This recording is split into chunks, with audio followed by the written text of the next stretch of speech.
Welcome to the Be Well at USASK podcast. My name is Peter Headley. I serve as a Director of Student Affairs and Services at the university. Each week, members of the USASK community will join me to share ideas and provide guidance on all aspects of being well, and we'll be highlighting campus initiatives and resources designed to engage and support you.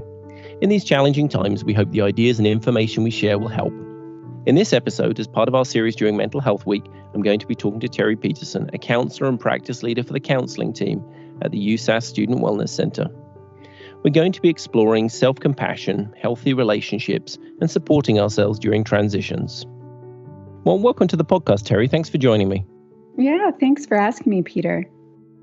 Couldn't you start off telling me about your role at the Student Wellness Centre and the work you and the counselling team does to support student mental health? So we have a team of 12 counselors, which are made up of psychologists and social workers and marriage and family therapists. And we work to support students who request counseling services to meet their goals. So my role is both of a counselor and then as the clinical supervisor or the practice leader. Which means I support the clinicians, the different counselors or therapists, to do their work with the students and support them in whatever way they request that support. And so I know the team has remained quite busy because I know that was a big question mark as the situation developed and all of the team moved to remote work. So what are you and your team seeing right now in terms of the students you're serving? What sort of challenges are they experiencing related to the COVID situation? Well, I was thinking about this question and I think about the themes that I'm hearing a lot. I think for students, there's a couple of things that they're experiencing in a unique way. I think we're all experiencing a lot of transition and change. And uncertainty is a word that people have used a lot, and I think it's a good one. And we all have different comfort levels with uncertainty. But because of the unique developmental phase, it puts students in kind of two spaces and places. I think in one way, they are more resilient because they're so used to change and they have had to adapt. And we have to be very flexible in this time of life. And it's already a brainstorm where things are really happening at a very high pace developmentally, and just people's lives are changing so radically. But that also puts, I think, students in a vulnerable space because they don't have as many things to hang on to. So they don't have as much stability in their lives. They can't, like me, who was able to continue to do the work I've been doing for the last 20 years and just do it by a WebEx or telephone. And so there's some rhythm in that, in a way, kind of being in the same home, being with the same family. Students are in between their family of origin and family of choice in a lot of ways. So they already don't have that kind of grounding, that touchstone. And they're forming their identity. And then in lots of practical ways, they may have planned to go home to South America for the spring, summer. They may have only had an apartment until April of this year rented. I know some of my students were planning to be an au pair in Australia, or just all of these different things that had to really kind of come to a halt. And the students needed to kind of regroup and plan their next 3 months in a time where it's very difficult to make those kinds of plans. And so financially, I think that was a big stress for students. And the Government of Canada is starting to address that and just the idea of employment. But I think the first big stressor for students was just the altering of classes to an online format. And just the fear and uncertainty that went with the transition to remote learning. And for some students, they were able to bounce back quicker than others, and that made a difference for them. But what I'm finding, and what I know some of the clinicians, the other counselors are finding, is that students now are kind of digging in and doing some really interesting work. So sometimes with crisis comes opportunity. People talk about that, and some students are taking this time and really doing some personal growth work, really wanting to connect. I think that's one of the things that has kept us busy. So we're not seeing as many students reach out for our supports as we used to, but the students that are really digging in and diving deep and looking at, kind of what changes they want to make in their life. And for some of us, our natural kind of ways of resourcing are our resources, internal and external, for regulating and keeping ourselves balanced and well.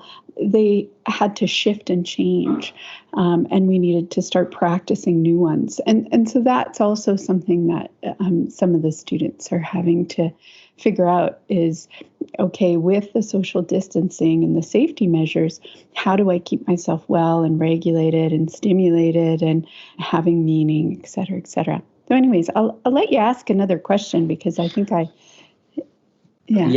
that was great. Time. And I was just thinking, as I was listening to you, thinking about the idea of the change curve that we see in culture shock and those kind of things, where actually people do go into this shock period. And some people stay there and there's a regression, but other people, most people move through that, make the adjustments, and actually to, what some people are describing now as the new normal. And I'm not sure we believe it's quite that. Another thing I was thinking about as you were talking was a conversation I had with Dr. Anita Chakrabarti about this language that people are using, that we're all in the same boat right now. And I really appreciated her reframing that to say, we're actually in different boats. Some of them are rafts, some of them are luxury yachts in the same storm. I just wondered what your reflections upon that would be based upon the conversations you're having lately with your clients or colleagues. Yeah. So two things. One thing, just to appreciate Anita's comment and analogy around the boats. And yeah, they are different boats, but we are experiencing the same larger kind of over-culture experience to a certain degree, but we do have access to different resources. And some of our isolation looks different, and some of our capacity looks different. Some of our developmental stages look different, and some of us have more or less security. Some of us have different experiences of trauma, and so at times trauma can be rekindled. And I think, your first point about the change curve is interesting too, because I think in our society, we don't acknowledge that there are seasons for things. And I think there probably was and needs to be kind of a winter season, a season of introspection, a season of exploring things. You see this in the larger media, people exploring kind of the meaning and trying to recreate meaning, and a time of almost pause, where some of my students had more of a pause than others because of their experiences and probably access to resources, but a pause and almost a reset. And sometimes in our society, we don't expect that to be part of things, so people don't acknowledge it or acknowledge emotions or sensations or needing to kind of regroup in any way. And so I think because it's part of, I think, the human condition, we will do it no matter what. But if we can normalize that for people and normalize that there's going to be an impact and that it's going to take some time before people find rhythms and routines, and that it's okay that some people find them before others, and it's okay that it looks different, because everybody's kind of adaptation and process of adaptation is going to look different, as well as their road to wellness, right? There's not one road. So those are some interesting points, and I do really appreciate Anita's analogy of the different boats, because I think it helps us to extend to other people's experiences who might be different than ours. And I guess that piece about process is an important point as well, that this isn't a linear thing for people, how they cope. Mm-hmm. They'll have good days, bad days. They'll feel a certain way in the morning versus the afternoon, depending on what's going on with their family. And, we're talking here during Mental Health Week. How do you see that having perhaps a slightly different meaning in 2020 versus any other year? Yeah, it's interesting. I've been in the field of mental health for 20 years now. And so it's been interesting to watch the acceptance of the kind of paradigm in the larger culture. And I think this generation has pushed us in ways and probably will continue to. And hopefully the next generation too will help us to continue to look at what is health and what's holistic health and how does one stay healthy and how can that look the same and different for all of us. And so it's a good time to stop and to think and to really consciously choose what our daily life looks like and to set intentions to what we want our spiritual and mental and emotional and social and relational health to look like. And I think, when we do that, what we're doing is creating kind of an ideal hope or intention for ourselves that we're probably always kind of trying to meet. And there's always this kind of balance in we want to be conscious and choosing our life and what our life looks like. And we do want to just be in life as well and carve space for that as well. And so I hope that, when we have weeks and dedicate them to things like mental health, that we can stop and think and continue to evolve our definition for what that means, both for ourselves and in the larger kind of context with larger definitions. I think that it's interesting. Talking about mental health, even in the last 5 years, I don't feel like in my role that I need to sell the idea that mental health is important anymore, that it should be a priority. And I think that's a huge change. My involvement in mental health is, within this decade, particularly, and I've done, quite a bit of work thinking about what it means to me more than anything else. But more than anything else now, I find myself actually trying to navigate conversations with other people who have ideas of things they want to do around mental health, and with so much good intention and so much need, of course.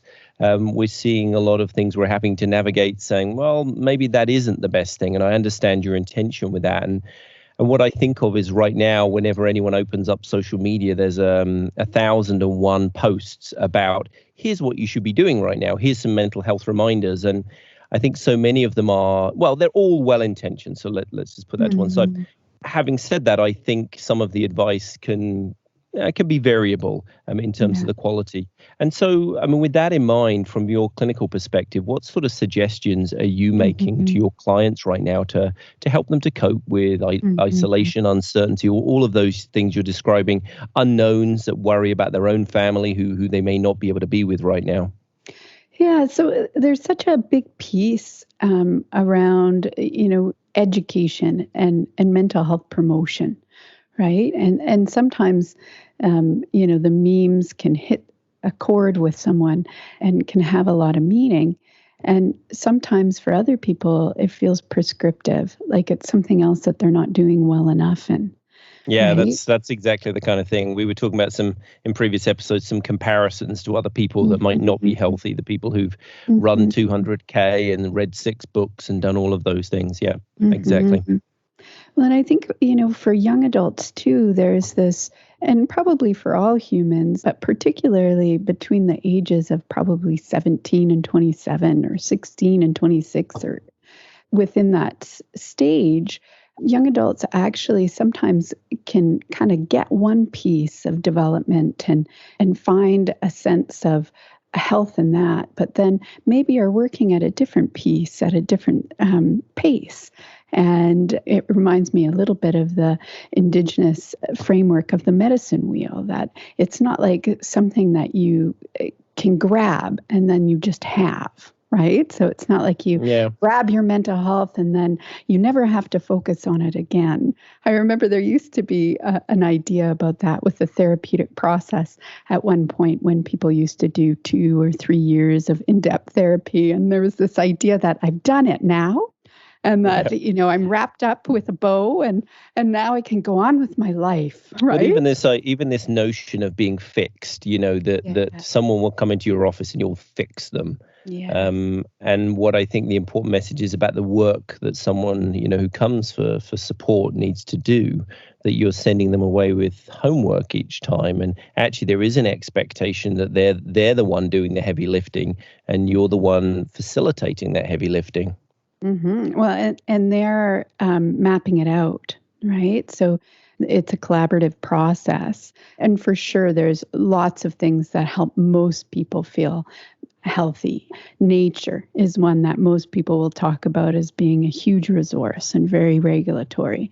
Movement, whatever that means for a person, a sense of accomplishment, the creative process, social relationships. We know that connection is just so well correlated with mental health.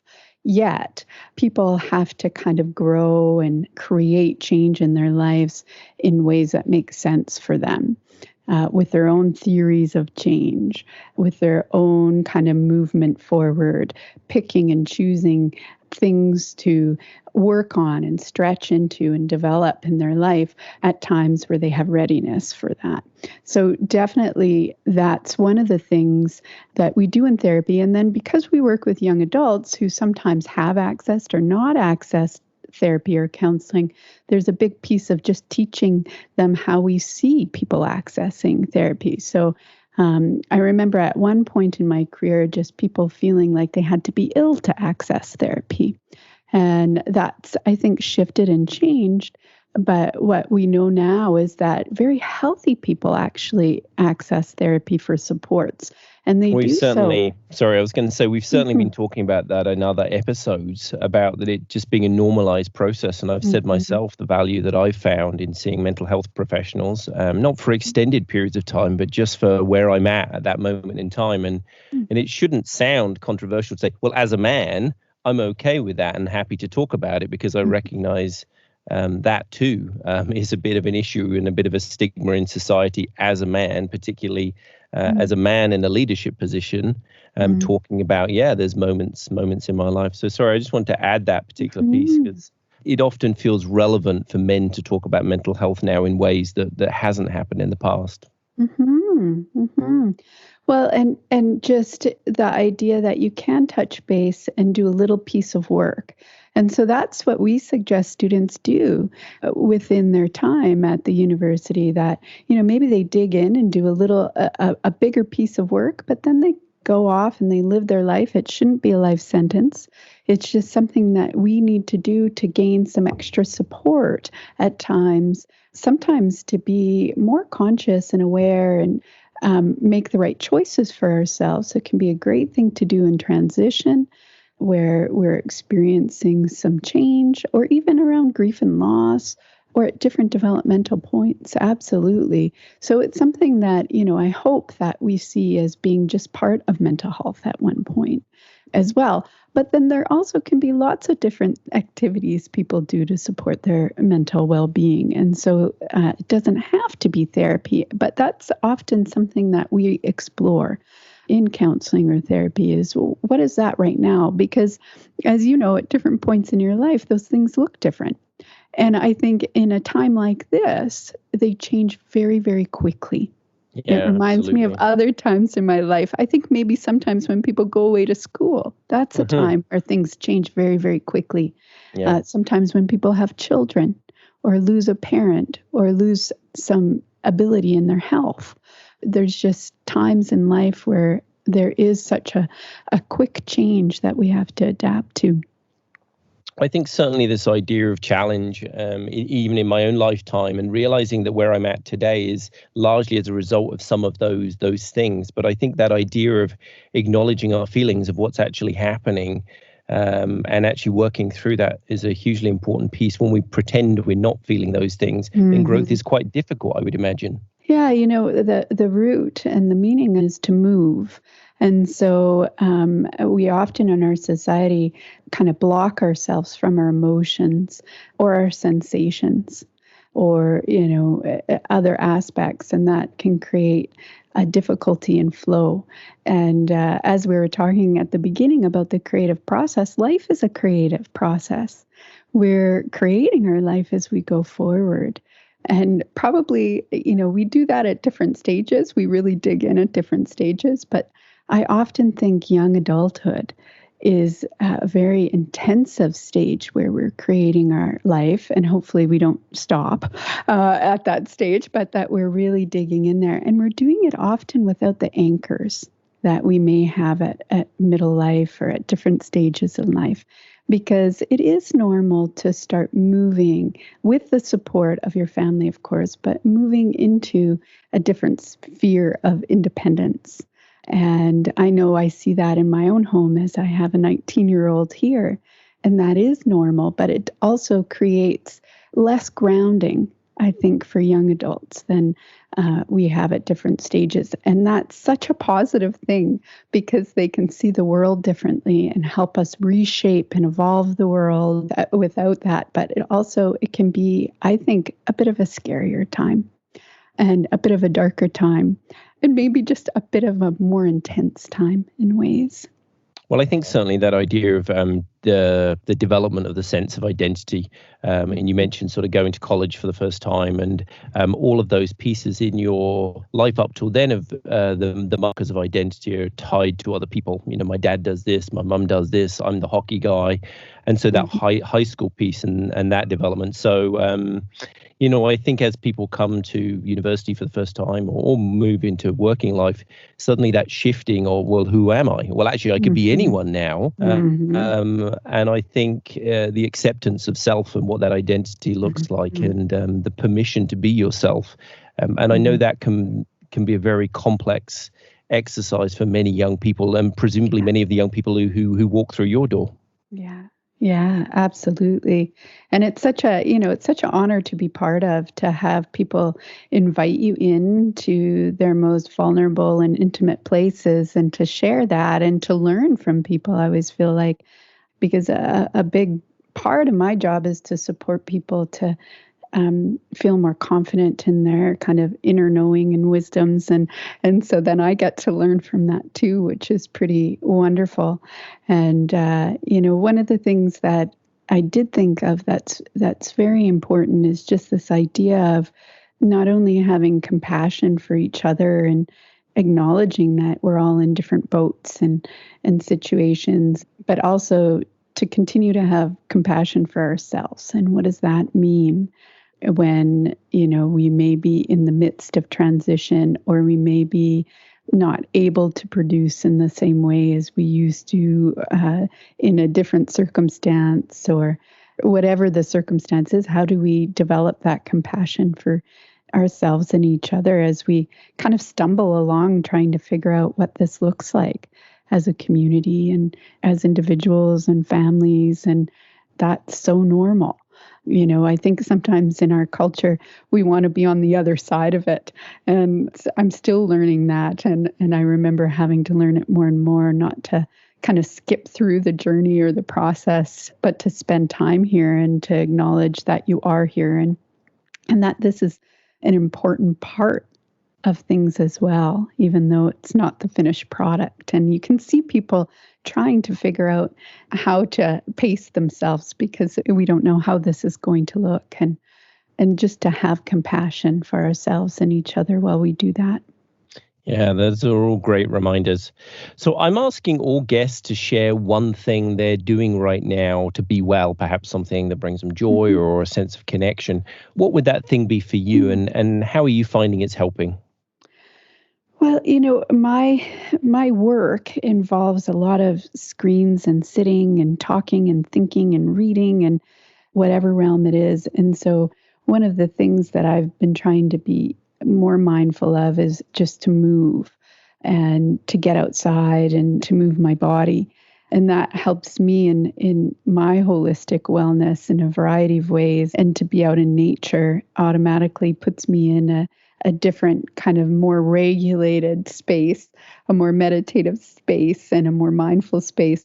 And so I've been doing that. And, when I can, I've actually been doing that, when I'm consulting or just trying to include it instead of always try to tack it on maybe at lunch when have fed the kids and now have to run out, but trying to integrate it in a bit of a different way and hopefully model it and kind of do a walk and talk, let's say, with a colleague. I'm actually much more focused, I would say, and much more kind of available. And so trying to make sure that I'm continuing to move and focus on my own kind of self-care, I guess, and whatever that means in the moment. And so I love there's some terminology called radical self-care, which is kind of basically means really just stopping and checking in with yourself and trying to figure out what it is that you might need, and then answering that need or expressing that need and